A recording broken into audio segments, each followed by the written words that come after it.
ጉድበል ጎንደር ያሰኘ ዜና ተሰምቷል። ጠቅላይ ሚኒስትር አብይ አህመድ በጀነራሎች ላይ ከባድ እርምጃ ወሰዱ።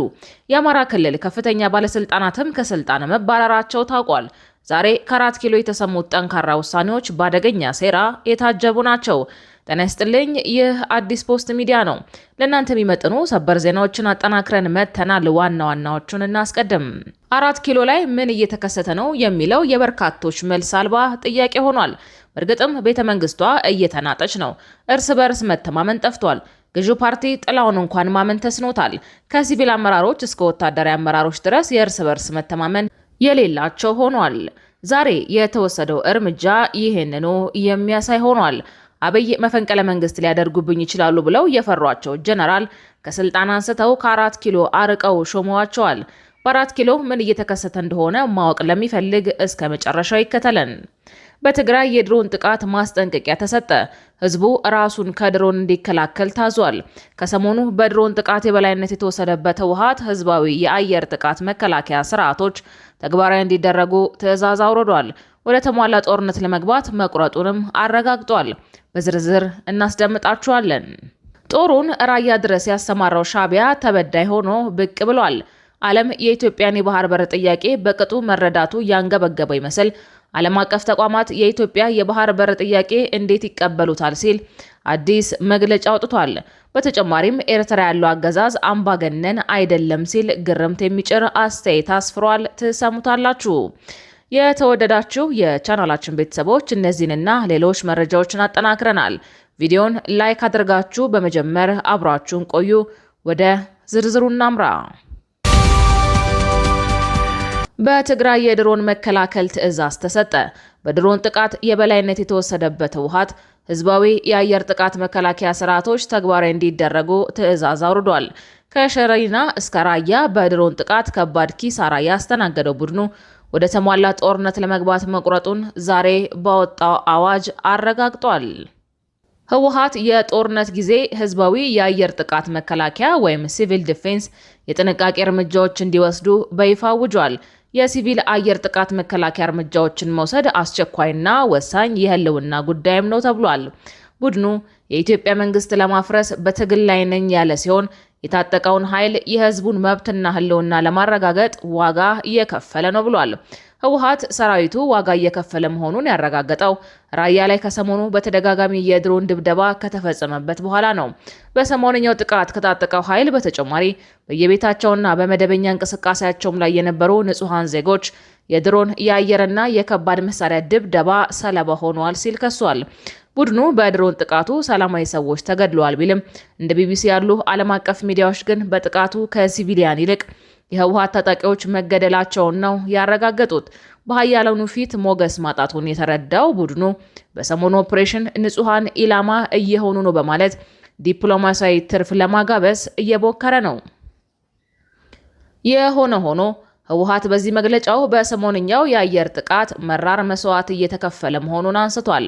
የአየር ጥቃት እንዲባባስ ያደረገው ዋና ምክንያት የጠላት ጭካኔ እንዳለ ሆኖ በቂ ግንዛቤና የሲቪል መከላከያ ስርዓት ባለመኖሩ ነው የሚለው መግለጫው መንግስት የሚያዋጣውን የጥቃት እቅድ ለመከላከል እያንዳንዱ ትግራዋይ ወቅታዊና አስቸኳይ የሲቪል መከላከያ ስርዓት መከተል አለበት ሲል አሳስቧል። ህዝቡ የሲቪል መከላከያ ስርዓቶችን በአስቸኳይ ተግባራዊ በማድረግ በህልውናችን ላይ የመጣውን ጦርነት በአሸናፊነት ለመወጣት መዘጋጀት አለበት ብሏል። ቡድኑ የሲቪል መከላከያ ወይም ሲቪል ዲፌንስ ያላቸውን እርምጃዎች ዘርዝሮ በዛሬው ዕለት በትግራይ ቲቪ ይፋ አድርጓል። በአስቸኳይ ተግባራዊ መደረግ አለባቸው የተባሉት የሲቪል መከላከያ እርምጃዎች በዋናነት ከአየር ጥቃት መከላከል ጋር የተያያዙ ናቸው። የመጀመሪያው እርምጃ መጠለያዎችን ማዘጋጀት ሲሆን ህዝቡ በአካባቢው በትምህርት ቤቶች፣ በተቋማትና በመኖሪያ መንደሮች ከድንገተኛ የአየር ድብደባ የሚጠብቁ የመሬት ውስጥ መጠለያዎች መዘጋጀት እንዳለበትም አሳስቧል። ይህ የመከላከያ እርምጃ ለመንግስት ብቻ የሚተው አይደለም ያለ ሲሆን እያንዳንዱ ዜጋና ማህበረሰብ ኃላፊነት ወስዶ ሊሰራው የሚገባ ግዴታ ነው ሲል አስጠንቅቋል። የሲቪል መከላከያ ስርዓት መገንባት ፍርሃት ሳይሆን በጦርነት ጊዜም ሆነ ከተፈጥሮ አደጋ ራስንና ወገንን ለማዳን በዓለም ሁሉ የተለመደ የደህንነት እርምጃ ነው ሲል አክሏል። ሁለተኛው የሲቪል መከላከል ስርዓት የአየርና ድሮን ጥቃቶች የሚፈጸሙበት አጋጣሚ ላይ ተጨባጭ እርምጃ መውሰድ ነው ብሏል። የአየርና የድሮን ድብደባ ሊፈጸም ወደ ተዘጋጀው የመሬት ውስጥ መከላከያ መግባት፣ ይህ ካልተቻለ ባሉበት ሆኖ ወደ መሬት ተደፍቶ ራሱን በእጆች መሸፈን እንዲሁም በቦምብ ድምፅ ጆሮ እንዳይጎዳ አፍን በትንሹ ከፍቶ መቆየት የመሳሰሉ መመሪያዎችን ያለምንም መሸራረፍ መፈጸም አለባቸው ብሏል። በቀጣይ መረጃ ጦሩን ራያ ድረስ ያሰማራው ሻዕቢያ ተበዳይ ሆኖ ብቅ ብሏል። ዓለም የኢትዮጵያን የባህር በር ጥያቄ በቅጡ መረዳቱ ያንገበገበው ይመስል ዓለም አቀፍ ተቋማት የኢትዮጵያ የባህር በር ጥያቄ እንዴት ይቀበሉታል ሲል አዲስ መግለጫ አውጥቷል። በተጨማሪም ኤርትራ ያለው አገዛዝ አምባገነን አይደለም ሲል ግርምት የሚጭር አስተያየት አስፍሯል። በዋሽንግተን ዲሲ የሚገኘው የኤርትራ ኤምባሲ ዛሬ ሰኞ በይፋ ባወጣው መግለጫ መሰረት የኤርትራ ሉዓላዊነትም ሆነ ማንኛውም አፍሪካዊት ሀገር ሉዓላዊነት ለድርድር እንደማይቀርብ አሳስቧል። ይህ መግለጫ በዋናነት ዶቼ ቬሌ እና ፎሬን ፖሊሲ መጽሔት በቀንዱ የፖለቲካ አሰላለፍ ውስጥ የኤርትራን ሚና አስመልክተው ላወጧቸው ጽሑፎች የተሰጠ ምላሽ ነው። ኤምባሲው እነዚህ ማደያዎች የሀገሪቱን ታሪክ እያጣጣሙ ኢትዮጵያ ወደብ ለማግኘት የምታደርገውን የሉዓላዊነት ጥያቄ ሕጋዊ ለማስመሰል ሞክረዋል በማለት ወቅሷል። መግለጫው የንግድ ወደብ ፍላጎትና የሌላን ሀገር የባህር ዳርቻ ወይም መሬት ሉዓላዊነት የመፈለግ ጉዳይ ፈጽሞ የተለያዩ መሆናቸውን አጽንኦት ሰጥቷል። የኢኮኖሚ ፍላጎት፣ የህዝብ ብዛት ወይም የጂኦግራፊ አቀማመጥ ዓለም አቀፍ ድንበሮችን ለመጣስና የሉዓላዊነት ጥያቄ ለማንሳት ህጋዊ ምክንያት ሊሆኑ እንደማይችሉ አስቀምጧል።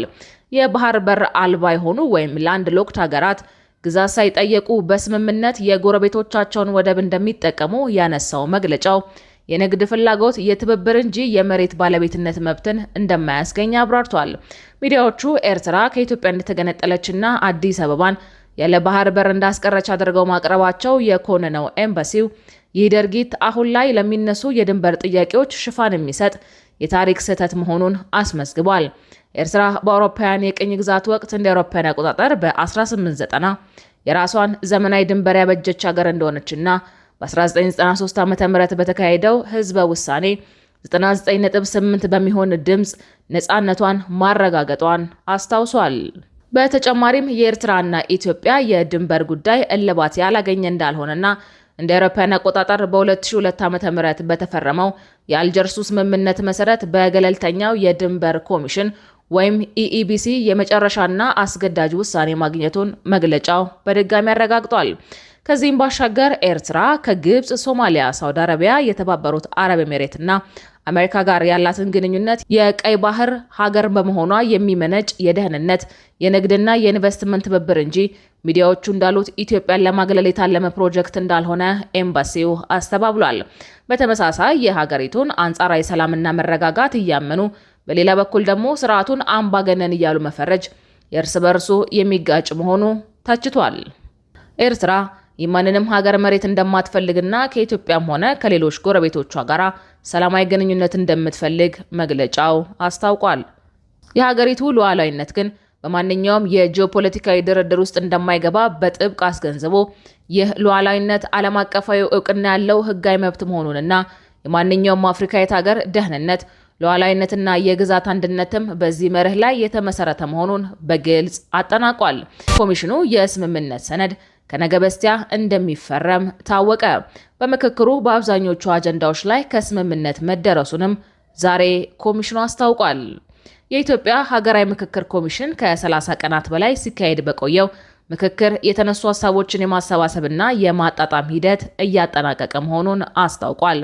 ኮሚሽኑ የተጠቃለለውን የመጨረሻ ምክረ ሀሳብ በመጪው ረቡዕ ዕለት ለ4000 ተመካካሪዎች እንደሚያቀርብ እንደሆነም ይፋ አድርጓል። የኮሚሽኑ ምክትል ኮሚሽነር ወይዘሮ ሂሩት ገብረስላሴ ዛሬ ነሐሴ 11 ቀን 2018 ዓ.ም ለመገናኛ ብዙሃን በሰጡት መግለጫ ከየቡድኑ የተወጣጡ 120 ሰዎች በ8 ቡድኖች የተዘጋጁ ምክረ ሀሳቦች መካከል ተቃርኖና ድግግሞሽ እንዳይኖር ሰርተዋል ብለዋል። አካላቱ ምክረ ሀሳቦቹን ወጥ በሆነ መንገድ የማቅረብ ስራ ሲሰሩ መቆየታቸውንም ምክትል ዋና ኮሚሽነሯ ተናግረዋል። በእነዚህ አካላት የተዘጋጀው ምክረ ሀሳብ ግብአት እንዲሰጥበት ለ8ቱም ቡድኖች በድጋሚ እንደሚቀርብ ተጠቁሟል። በዚሁም ወቅት ራሳቸው ከተሳተፉባቸው አጀንዳዎች በተጨማሪ በሌሎች አጀንዳዎች ላይ የቀረቡ ምክረ ሀሳቦች ላይ ጭምር አስተያየት እንደሚሰጡ ተገልጿል። የመጨረሻው ሰነድ ከተዘጋጀ በኋላ በመጪው ረቡዕ ለ4000 ተመካካሪዎች ቀርቦ እንደሚጸድቅ ተመላክቷል። በመጨረሻም 4 ኪሎ ላይ ምን እየተከሰተ ነው የሚለው የበርካቶች መልስ ጥያቄ አልባ ሆኗል። በእርግጥም ቤተ መንግስቷ እየተናጠች ነው። እርስ በርስ መተማመን ጠፍቷል። ገዢው ፓርቲው ጥላውን እንኳን ማመን ተስኖታል። ከሲቪል አመራሮች እስከ ወታደራዊ አመራሮች ድረስ የእርስ በርስ መተማመን የሌላቸው ሆኗል። ዛሬ የተወሰደው እርምጃ ይህንኑ የሚያሳይ ሆኗል። አብይ መፈንቅለ መንግስት ሊያደርጉብኝ ይችላሉ ብለው የፈሯቸው ጀነራል ከስልጣን አንስተው ከ4 ኪሎ አርቀው ሾመዋቸዋል። ጠቅላይ ሚኒስትር አብይ አህመድ የሚጠረጥሯቸውን ጀነራሎች ራቅ የማድረግ ስራዎችን እየሰሩ ይመስላል። ጀነራል ጥጋቡ ይልማ በ4 ኪሎ ከማይታመኑ ጀነራሎች መካከል አንዱ ሲሆኑ በዛሬው ዕለት የአማራ ክልል ፖሊስ አዛዥ ሆነው እንዲሾሙ ተደርጓል። የቀድሞ የአፍሪካ ህብረት የሶማሊያ ሰላም ማስከበር ተልዕኮ ወይም አሚሶም አዛዥ ሌተናንት ጀነራል ጥጋቡ ይልማ የአማራ ክልል ፖሊስ ኮሚሽነር ሆነው ተሾመዋል። ላለፈው 1 ዓመት ከ5 ወራት ገደማ የአማራ ክልል ፖሊስ ዋና ጠቅላይ መምሪያ አዛዥ ሆነው የሰሩት ዶክተር ዘላለም መንግስቴ ወደ ቀድሞ ኃላፊነታቸው እንደተመለሱ ተገልጿል። አዲሱን አዛዥ ሌተናል ጀነራል ጥጋቡን የሾሙት የአማራ ክልል ርዕሰ መስተዳደር አረጋ ከበደ መሆናቸውን የክልሉ ፖሊስ በፌስቡክ ገጹ ላይ ባወጣው መረጃ አስታውቋል። ላለፉት 3 ዓመታት ግጭት ውስጥ ያለውን የአማራ ክልል የፖሊስ ኃይል የመምራት ኃላፊነትን የተረከቡት ሌተናል ጀነራል ጥጋቡ በኢትዮጵያ መከላከያ ሰራዊት ውስጥ ከ40 ዓመት በላይ ልምድ ያላቸው ወታደራዊ መኮንን ናቸው። ሌተናል ጀነራል ጥጋቡ ይህንን ኃላፊነት የተረከቡት መንግስት በክልሉ የሚንቀሳቀሱት የፋኖ ኃይሎች ጽምዶ በሚል በሚጠራው ጥምረት አማካኝነት ከትግራይ ኃይሎች ጋር ትብብር መፍጠራቸውን እየገለጸ ባለበት ወቅት ነው። ይህ ሹመት ብዙ እንደምታዎች ያሉት ነው። ከፍተኛ የጦር ጀነራሎችን እንደ ሌተናል ጀነራል ጥጋቡ ይልማ በአማራ ክልል ፖሊስና ሌተናል ጀነራል አስራት ደነሮ በአዲስ አበባ ፖሊስ መሾም ጀነራሎቹን ከስልጣን ከማራቅ ይልቅ የጸጥታ መዋቅሩን ወይም ሚሊታራይዜሽን የሰንሰለቱን ማዕከላዊ ማድረግና የውስጥ አማጽያንን በወታደራዊ ስትራቴጂ ለመቆጣጠር የታለመ ስልታዊ እርምጃ ነው። ብልጽግና በአሁኑ ሰዓት በአማራ ክልልና በተለያዩ አካባቢዎች ያሉ የታጠቁ ኃይሎችን እንደ ፋኖና ኦነግ ሸኔ እንቅስቃሴ ለመግታት መደበኛውን የፖሊስ አደረጃጀት ወደ ወታደራዊ ጠንካራ እዝ ማሸጋገር ላይ ተጠምዷል። በሀገር መከላከያ ሰራዊት በፌዴራል ፖሊስና በክልል ፖሊስ መዋቅሮች መካከል ያለውን ቅንጅት እያሳለጠ ያለ ሲሆን የተሾሙት ጀነራሎች ሰፊ የጦር ቀጠናና የሰላም ማስከበር ልምድ ያላቸው በመሆኑ የውስጥ የጸጥታ ስጋቶችን በፍጥነት መፍታት የሚል ትዕዛዝ ተሰጥቷቸዋል። የመከላከያ ጀነራሎችን ወደ ክልልና ከተማ ፖሊስ ኮሚሽኖች ማዛወሩ በሀገር መከላከያ ሰራዊት የውስጥ መዋቅር በስነ ልቦናና በእዝ ሰንሰለቱ ላይ ያሳደራቸው ዋና ተጽዕኖች አሉት። አንጋፋና ከፍተኛ ማዕረግ ያላቸው ጀነራሎች ወደ ፖሊስ መዋቅር ሲዘዋወሩ በመከላከያ ውስጥ የነበሩ ከፍተኛ አመራር ቦታዎች ክፍት ሆነዋል።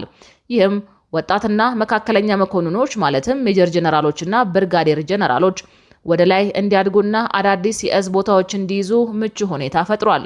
አዲሱ የአመራር ትውልድ በቅርብ ዓመታት በተካሄዱት የውስጥ ጦርነቶች ውስጥ ቀጥተኛ ተሳትፎ የነበረው በመሆኑ ሰራዊቱን ይበልጥ ወቅታዊ ከሆነው የውጊያ ባህሪ ጋራ ለማስማማት አስችሏል።